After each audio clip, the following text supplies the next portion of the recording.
Good morning, class. We have already been studied about current loop. Now, the magnetic polarity of a current loop can be determined by clock phase rule. Okay, so if I see the direction of current in a loop, if the direction of current in a loop is appearing in anti-clockwise direction, then that side or that face of loop will behave as north pole. Okay, if I see a current loop and from that side, if direction of current appears to be flowing in clockwise direction, then that face, that side of the loop will behave as south pole. So this is the rule for determining magnetic polarity due to a current loop. And you see the direction of magnetic field is always from south to north. Externally it is north to south, but in magnetic field direction it is always from south to north. Okay, next we will study that current loop as a magnetic dipole और dipole moment. सिर्फ इसी के लिए हमने ये ऊपर वाला जो टॉपिक है वो स्टडी किया था. For example, if I take a current loop, obviously it is not a closed path, obviously there will be some cut and current is flowing in it, but overall I am taking the direction of current. Suppose the direction of current, you can see from upper side the current appears to be flowing in anti-clockwise direction, so the upper face will behave as north pole. Now see from lower side, अगर आप lower side से देखेंगे then direction of current will appear from clockwise direction, so lower face will behave as south pole. तो आप ये देखें कि अगर ये करंट लूप है, इस करंट लूप के लोअर साइड में साउथ पोल है, अपर साइड में नॉर्थ पोल है. So two poles are there और उनमें गैप कितना है, just equal to thickness of this circular loop. यहाँ साउथ पोल है, यहाँ पर ऊपर नॉर्थ पोल है. So two poles are there, separation भी कम है, तो ऑब्वियसली ये एक मैग्नेटिक डाइपोल को फॉर्म करेगा. Okay, so consider a plane loop of wire carrying current I. According to figure, current in upper face is appearing as anti-clockwise, hence upper face act as north pole. So if we look at lower face, जिस side में आपको देखना है, आपको अपना face भी उस side रखना पड़ेगा. So if we look at lower face, from lower side current appears to be flowing in a clockwise direction, hence lower face act as south pole. जैसे मैंने इधर से देखा करंट ऐसे है, अगर मैं इसको लोअर साइड से देखूंगा तो ये आपको क्लॉकवाइज अपीयर होगा, तो वो साइड कैसे बिहेव करेगा, साउथ पोल बिहेव करेगा. Okay, so current carrying loop behave as a system of two magnetic poles. आप देखें यहाँ पर टू मैग्नेटिक पोल्स हैं, इक्वल स्ट्रेंथ, दोनों की स्ट्रेंथ इक्वल है बिकॉज वो करंट से फॉर्म हुए हैं and the current is same for two loops. Okay, but opposite polarity, polarity just opposite है, separated by a very small distance, दोनों के बीच में सेपरेशन भी स्मॉल है, hence such system is called magnetic dipole. तो ये दोनों मिलकर के एक मैग्नेटिक डाइपोल का फॉर्मेशन करेंगे. ऑब्वियसली डाइपोल है तो डाइपोल मोमेंट भी होगा. So magnetic dipole moment of current loop depends on two things. First, the current flowing in the loop and the area A. Hence magnetic dipole moment is given by small m, it is I into A. Now if there are n turns in coil, अगर इस coil में n turn हो तो magnetic dipole moment की जो value है it is given by NIA. N is the number of turn, I is the current flowing in the loop and A is area. Okay, now already we know that dipole moment is a vector quantity. Electric dipole moment में जो direction है वो negative charge to positive charge होती है, but in magnetic dipole moment its direction is from south pole to north pole. You can see here it is south pole, here it is north pole, so the direction of dipole moment it is from south to north.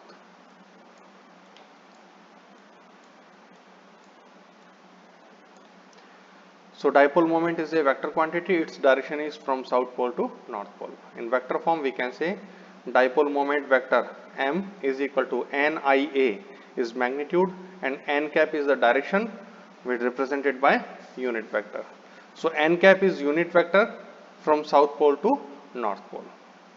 Now, unit of measurement of dipole moment, current is measured in ampere and area is measured in meter square. So ampere meter square is the unit of measurement of dipole moment. So after current loop as a magnetic dipole, we are going to study a very important topic, and that is moving coil galvanometer. So what is moving coil galvanometer? Moving coil term is clear, the coil will move. And galvanometer. Galvanometer is actually a device used to detect and measure small currents in circuit. किसी भी electric circuit में small currents की presence को detect करना और उसको major करने का काम जो भी डिवाइस करेगी, that device is known as moving coil galvanometer. Now its working principle. The working of moving coil galvanometer, it is based on the fact that when a current carrying coil is placed in magnetic field, it experiences torque. Already हम पढ़ चुके हैं, आप अगर current carrying coil को rectangular हो या circular हो, अगर आप मैग्नेटिक फील्ड में प्लेस करते हैं तो उस पर टॉर्क लगता है, और टॉर्क के लिए हमने डेरिवेशन भी किया था, एक फार्मूला भी फाइंड किया था. But what will be the effect of this torque? Coil को अगर हम इस टाइप से अरेंज करें that it is free to rotate, then what will happen? Due to torque coil rotates about its axis. हमने coil को अगर हमने एक एक्सिस के अबाउट फिक्स कर रखा है, तो इस टॉर्क के कारण ये कॉइल क्या करेगी? रोटेट करेगी. The angular displacement in coil is directly proportional to amount of current flowing in it. जितना करंट फ्लो होगा उसी के प्रोपोर्शन में टॉर्क लगेगा, और जितना टॉर्क लगेगा उसी के प्रोपोर्शन में एंगुलर डिस्प्लेसमेंट होगा. So if alpha is angular displacement is coil और turning of the coil, angular turning of the coil, it must be directly proportional to current flowing. So I is directly proportional to angular turn of the coil or turning of the coil. आप देखते हैं जब हम lab में instrument को use करते हैं, amount of current अगर इंक्रीज होता है तो कॉइल में या मीटर में जो डिफ्लेक्शन है वो भी इंक्रीज होता है. तो angular turning of the coil, it must be directly proportional to amount of current flowing in it. So this is the construction. N and S, these are cylindrical magnetic poles, और इनका काम एक magnetic field को produce करना है, strong magnetic field को. P, Q, R, S, this is a rectangular coil of insulated copper wire. Coil के दो टर्न एंड्स होंगे, लेकिन इस कॉइल को वाउंड करने के लिए हम मेटालिक फ्रेम यूज करेंगे, and the metallic frame is completely non magnetic. Okay, so PQRS is a coil of insulated copper wire having large number of turn. It is wounded over a non-magnetic metallic frame. Okay, now इसके बीच में आपने एक red portion देखा है. Oh sorry, I have not labeled it. आप इसको label कर लें. This is soft iron core. This is soft iron core. So a soft iron core of spherical shape is placed within the coil. और इसका reason क्या है? It is used to produce radial magnetic field, means a magnetic field in which magnetic lines are along the radius. Magnetic lines are along the radius. Okay. Now इसको detail में हम study करेंगे that why do we require this radial magnetic field. S dash, you can see this is hair type spring. So lower end of coil PQRS is connected with an elastic spring S dash made up of quartz or phosphor bronze. इस S dash का क्या role है? It provide the required restoring torque to bring the coil in its initial position when no current flow in circuit. Actually होता क्या है? This coil is suspended between 2 points. The coil is suspended between 2 points. First, it is hanged with phosphor bronze strip, which is an elastic material. Second, spring S dash, which is also made up of phosphor bronze or quartz. Actually, when we flow current in this coil, it get turned. इस coil में deflection होगा और ये turn होगी. लेकिन जैसे ही आप इसको करंट को स्विच ऑफ करते हैं, it must come to its initial position.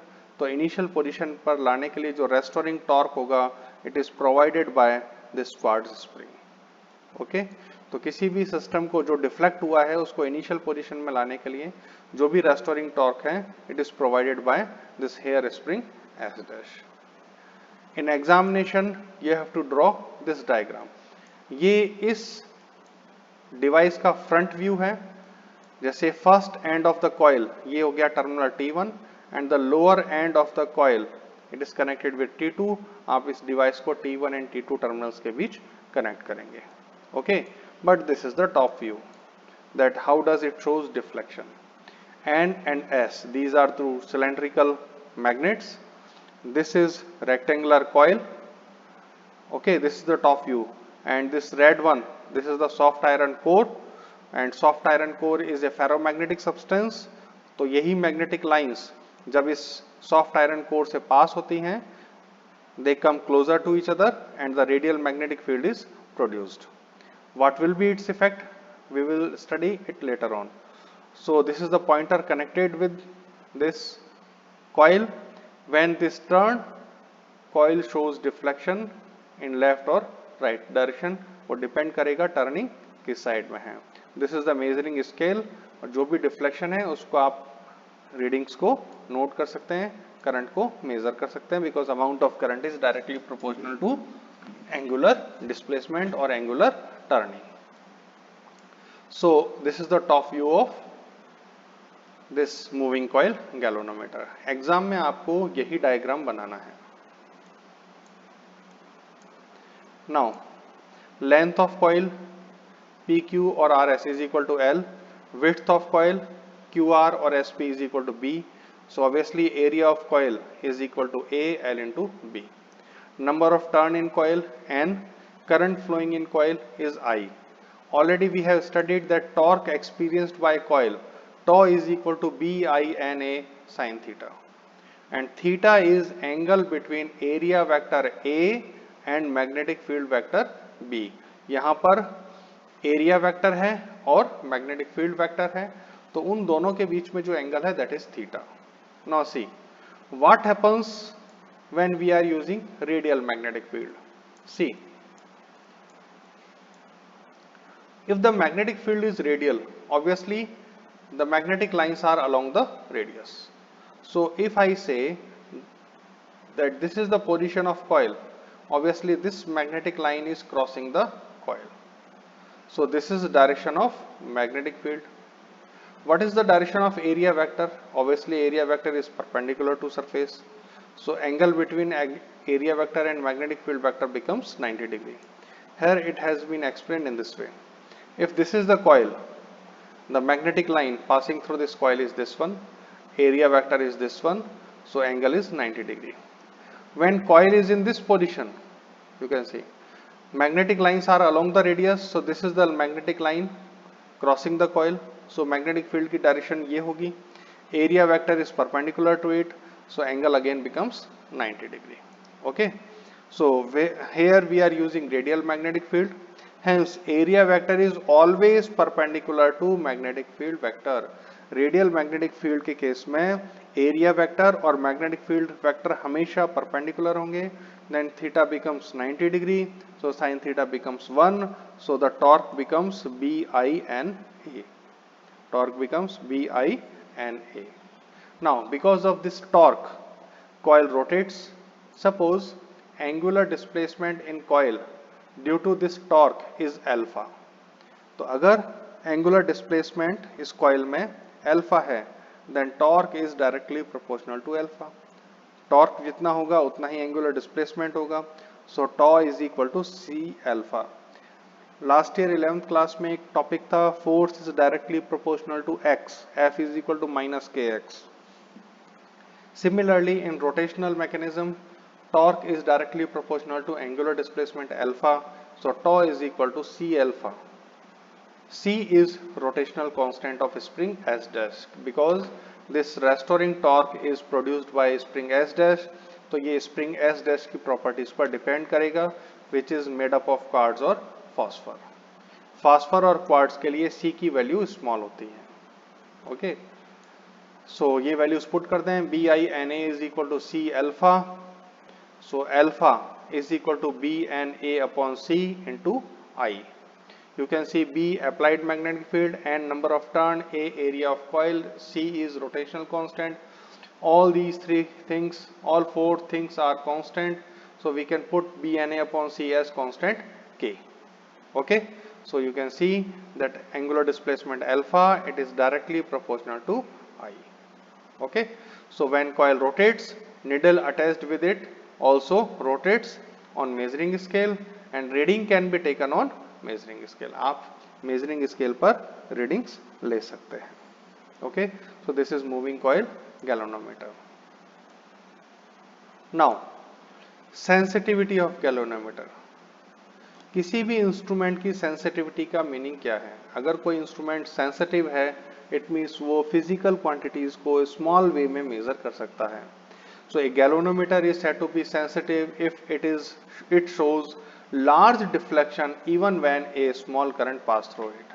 अगर वो small current को भी measure करके large deflection show कर देता है, then that instrument is sensitive. So now deflection in coil alpha is equal to NBA upon C into I. हम ये कह रहे हैं कि deflection large होना चाहिए, means alpha की value large होनी चाहिए. alpha की value large कब होगी? जब आप इस constant को large रखेंगे. और ये कांस्टेंट लार्ज कब होगा? नंबर ऑफ टर्न इंक्रीज करके, मैग्नेटिक फील्ड को स्ट्रॉन्ग करके, एरिया को इंक्रीज करके और सी की वैल्यू को रिड्यूस करके. Okay, so alpha can be increased by taking large number of turn.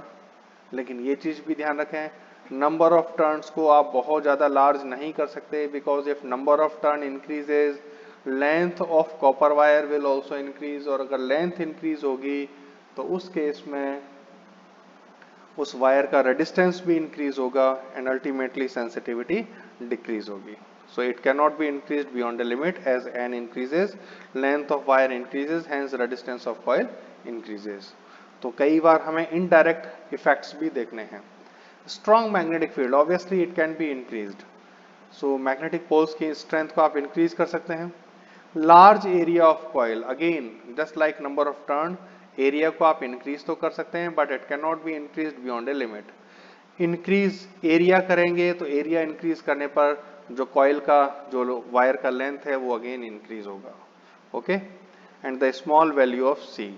Quartz और phosphor bronze have low value of rotational constant. This is the torque per unit displacement. तो इस phosphor और quartz के लिए इसकी value small होती है. That is why we prefer quartz और phosphor bronze for providing restoring torque. Okay, so this is about sensitivity. There are two types of sensitivities. First is current sensitivity. Current sensitivity is defined as deflection produced in coil for unit current. अगर किसी current में coil में unit current flow होती है तो उसमें कितना deflection आता है. और अगर इंस्ट्रूमेंट सेंसिटिव है तो अल्फा की वैल्यू मींस डिफ्लेक्शन की वैल्यू लार्ज होनी चाहिए. Okay, so current sensitivity IS is equal to alpha upon I. So unit alpha is measured in radian, I is measured in ampere, so its unit is radian per ampere. Now if you wish to increase current sensitivity, alpha must be large and it can be increased by large value of N, B and A and the low value of C as we have discussed it earlier. Okay. Next is voltage sensitivity. Voltage sensitivity is also deflection in coil for per unit potential difference applied across terminals of galvanometer. Galvanometer के across अगर आप unit potential difference apply करते हैं, circuit में current flow होगी और उस समय वो कितना डिफ्लेक्शन शो करता है, that is called voltage sensitivity. So Vs is equal to alpha upon V. अगर आपने R resistance galvanometer resistance offer करता है, if that resistance is R, then V is equal to IR. So it is alpha upon IR. Alpha upon IR. Alpha upon I is NBA upon C and R is as it is. अब आप ध्यान रखें, यहाँ पर एक most important thing है जो current sensitivity और वोल्टेज सेंसिटिविटी में डिफरेंस को बताती है कि ऑन इंक्रीजिंग एंड ए अगर आप नंबर ऑफ टर्न को इंक्रीज करते हैं और एरिया को आप इंक्रीज करते हैं, only current sensitivity increases. Number of turn और एरिया को इंक्रीज करने पर करंट सेंसिटिविटी तो इंक्रीज होती है, but not the voltage sensitivity. Voltage sensitivity increase नहीं होती, बिकॉज अगर आप नंबर ऑफ टर्न को इंक्रीज करेंगे, वायर की लेंथ इंक्रीज होगी, तो रेजिस्टेंस भी लेंथ के प्रोपोर्शनल है। नंबर ऑफ टर्न डबल करेंगे तो रेजिस्टेंस भी डबल हो जाएगा, तो ऑब्वियसली वो रेशो सेम रहेगा। सिमिलरली अगर आप एरिया को इंक्रीज करेंगे, length of wire will be more, तो अगेन रेजिस्टेंस भी क्या हो जाएगा, इंक्रीज हो जाएगा। इट मींस एन और ए को इंक्रीज करने पर वोल्टेज सेंसिटिविटी इंक्रीज नहीं होती। Okay, so when n and a is increased, resistance of coil are also increases due to increase in length of wire of coil. So Vs can be increased by taking large value of B. आप इसको कैसे increase कर सकते हैं, magnetic field को आप increase करके voltage sensitivity को इंक्रीज कर सकते हैं।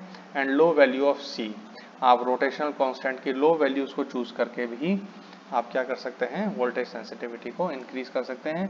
This question has been asked so many times that increasing the voltage current sensitivity doesn't mean the increase in voltage sensitivity। means current sensitivity increase करने का मतलब ये नहीं होता कि वोल्टेज सेंसिटिविटी भी इंक्रीज होगी।